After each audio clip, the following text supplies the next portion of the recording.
नमस्कार। आज हम जयशंकर प्रसाद के प्रसिद्ध नाटक अजातशत्रु की दुनिया में गहराई से उतरने वाले हैं। लेकिन हम सिर्फ नाटक के किरदारों और कहानी पर ही नहीं, बल्कि उस शानदार ऐतिहासिक प्रस्तावना पर ज्यादा ध्यान देंगे जो प्रसाद जी ने खुद लिखी है। ये उस पूरे युग को समझने की एक तरह की मास्टर की है। बिल्कुल। और ये समझना इसलिए जरूरी है क्योंकि ये भारतीय इतिहास का एक बड़ा, कह सकते हैं, एक टर्निंग पॉइंट था। एक तरफ गौतम बुद्ध और महावीर जैसे विचारक समाज को एक नई दिशा दे रहे थे, और दूसरी तरफ बिंबिसार, प्रसेनजित और अजातशत्रु जैसे महत्वाकांक्षी राजा एक नए राजनीतिक भविष्य की नींव रख रहे थे। तो सवाल यह है कि इस बिखरी हुई, वैचारिक रूप से उबलती हुई भूमि से आखिर कैसे भारत का पहला महान साम्राज्य मगध उभर कर आया। आज हम इसी पहेली के टुकड़ों को जोड़ने की कोशिश करेंगे। प्रसाद जी की एक बहुत ही दिलचस्प सोच से शुरुआत करते हैं कि इतिहास खुद को दोहराता है। उनका मानना था कि इतिहास कोई घटनाओं का ढेर नहीं, बल्कि मानव समाज की इच्छा शक्ति का नतीजा है। ये बहुत गहरा विचार है। मतलब इतिहास तब बनता है जब किसी व्यक्ति, समाज या जाति की सामूहिक इच्छा शक्ति एक मजबूत शक्ल लेकर कुछ कर गुजरती है। और इसी नजरिए से देखें तो भारत का जो प्रामाणिक ऐतिहासिक काल है वो गौतम बुद्ध के समय से ही शुरू होता है। ये थोड़ा चौंकाने वाला है। हम तो सिंधु घाटी और वैदिक काल की बात करते हैं, तो फिर बुद्ध के समय को ही प्रामाणिक क्यों माना जाता है? क्योंकि ये वो पहला बिंदु है जहां हमारे दो बड़े स्रोत आकर मिलते हैं। एक तरफ है पुराण, जिनमें राजाओं की लंबी लंबी वंशावलियां हैं। दूसरी तरफ है बौद्ध और जैन ग्रंथ, जिनमें उस दौर के समाज और राजाओं की कहानियां हैं।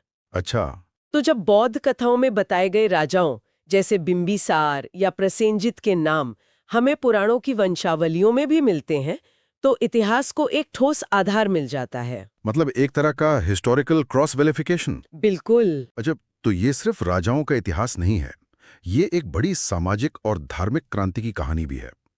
प्रसाद जी इसे बहुत खूबसूरती से कहते हैं कि ये उस धर्म क्रांति का आरंभ था जिसने पशु पक्षी से लेकर इंद्र तक सबके लिए बराबरी की एक मजबूत आवाज उठाई। सही कहा। ये सिर्फ सिंहासन की लड़ाई नहीं थी, ये विचारों की लड़ाई भी थी। तो उस समय का भारत दिखता कैसा था? क्या कोई एक केंद्रीय सत्ता थी, जैसे मौर्य या मुगल साम्राज्य? मुझे लगता है ये तस्वीर काफी अलग रही होगी। बिल्कुल अलग। उस समय का भारत आज के यूरोप जैसा रहा होगा शायद। यूरोप जैसा? हाँ, कई देश, अलग-अलग भाषाएं, अपनी-अपनी सेनाएं, लेकिन एक बड़ी सांस्कृतिक और धार्मिक पहचान। महाभारत युद्ध के बाद कोई एक चक्रवर्ती सम्राट नहीं था। देश कई छोटे बड़े राज्यों में बटा हुआ था, जिन्हें बौद्ध ग्रंथों में 16 महाजनपद कहा गया है। हाँ, ये नाम तो आज भी सुने सुनाए लगते हैं। अंग, मगध, काशी, कोसल, वृज, मल्ल, चेदी, वत्स। कुरु, पांचाल, गांधार। ये सिर्फ नाम नहीं, बल्कि उस दौर की शक्तियां थीं। और सबसे दिलचस्प बात यह है कि इनमें से कुछ राज्यों में राजतंत्र नहीं, बल्कि गणतंत्र था। गणतंत्र? हाँ, रिपब्लिकन सिस्टम। 2500 साल पहले ये कैसे काम करता था? क्या ये मतलब आज के लोकतंत्र जैसा था? नहीं नहीं, आज के लोकतंत्र जैसा बिल्कुल नहीं।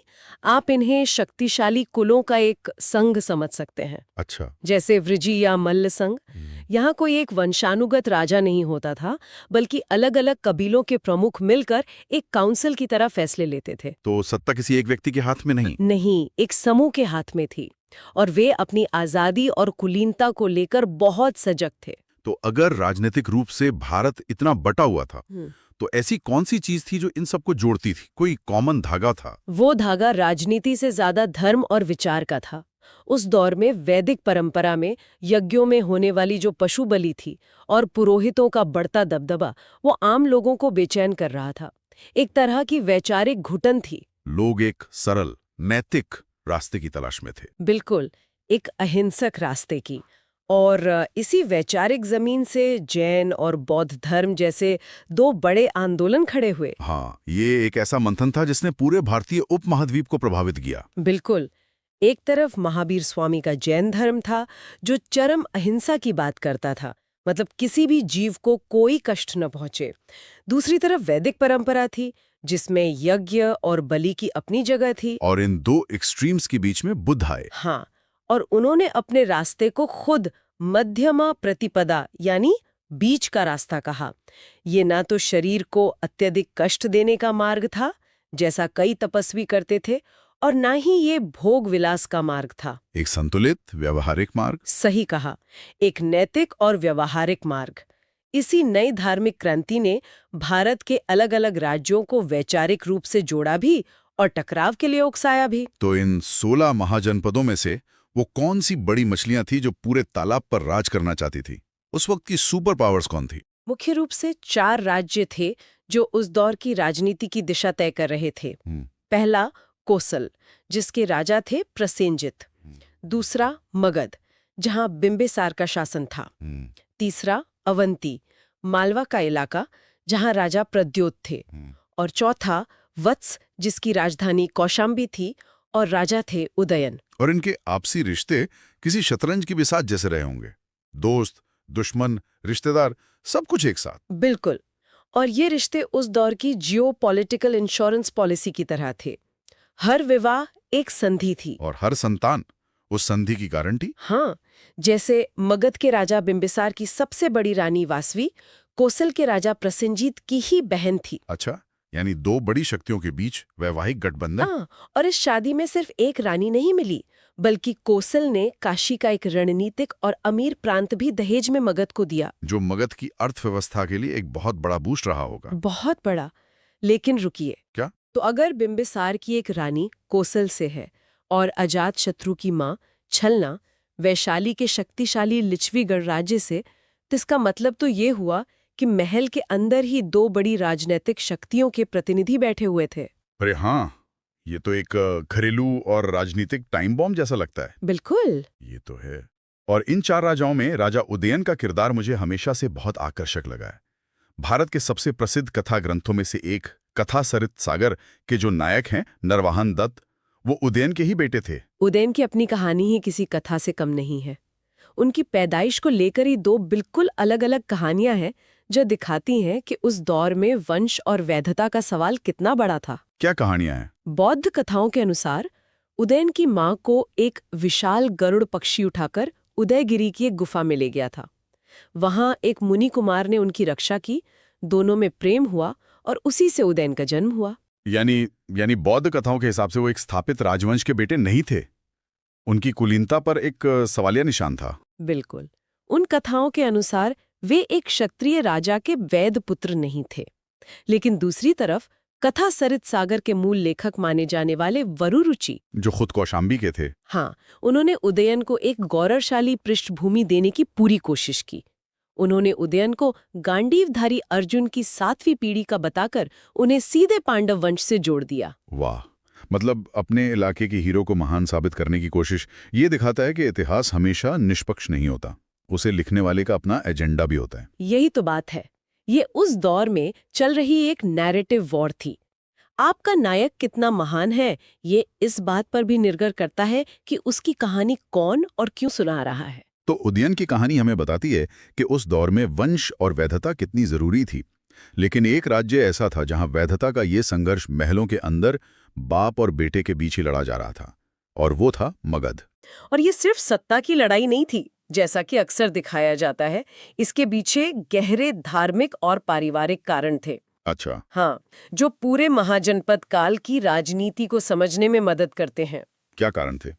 जैसा हमने पहले बात की, अजातशत्रु की मां छलना वैशाली के लिच्छवी वंश से थी।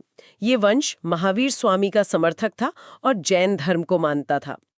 तो जाहिर है छलना का झुकाव अपने कुल धर्म यानी जैन मत की ओर था। वहीं राजा बिंबिसार और उनकी बड़ी रानी वासवी गौतम बुद्ध के बड़े अनुयायियों में से थे। तो महल के अंदर ही एक तरह से जैन बनाम बौद्ध का खेमा बन गया था। बिल्कुल। और इस जलती हुई आग में घी डालने का काम किया गौतम बुद्ध के चचेरे भाई देवदत्त ने। देवदत्त? हाँ, देवदत्त बहुत महत्वाकांक्षी था और बुद्ध से ईर्ष्या रखता था।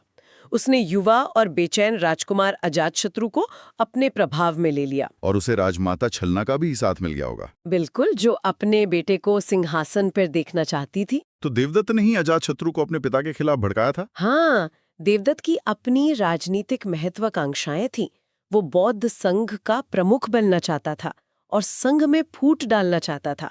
वो संघ में जैन धर्म जैसे कठोर नियम लागू करवाना चाहता था, जैसे कि कोई भी बौद्ध भिक्षुक कभी मांस न खाए, भले ही वो भिक्षा में मिला हो। लेकिन बुद्ध ने इस अतिवाद को नहीं माना होगा। नहीं माना, क्योंकि उनका मार्ग तो मध्यम मार्ग था। और इसी का फायदा उठाकर देवदत्त ने अजातशत्रु को सत्ता हथियाने के लिए उकसाया। सही।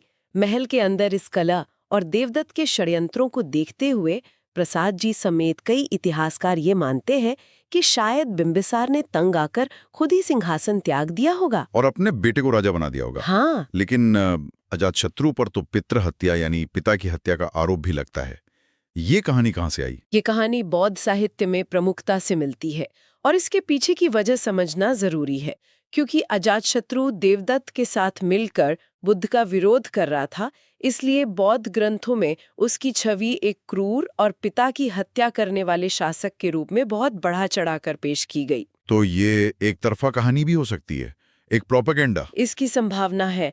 एक कहानी ये भी मिलती है कि जब अजातशत्रु को खुद बेटा हुआ तब उसे पिता के प्रेम का एहसास हुआ।